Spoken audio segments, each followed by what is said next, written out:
Dati nag-day off din ako ng may bagyo. Pero umaga pa lang kasi noon, T3 pa lang. So syempre matigas ang ulo ko.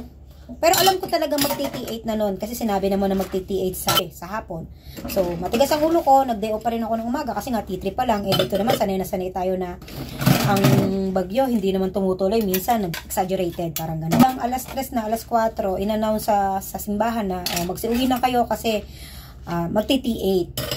Kasi pag may ganyan magti-T8, may MTR naman, kaso magbibigay sila ng hanggang anong oras magkakaroon ng, para meron lang siyang time schedule kung hanggang kailan sila mag-ooperate ng MTR. So umuwi na ako, kasi pagdating dito sa Chingy, wala nang bus.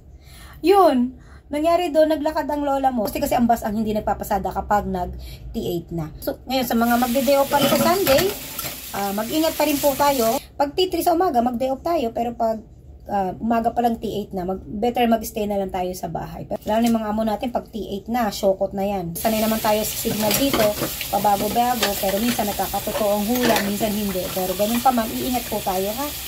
Ang mga magde-day off, may MTR, pero yung mga may mga bus, yun ang medyo mahirap kasi maglalakad po tayo kasi danas ko po talaga yun.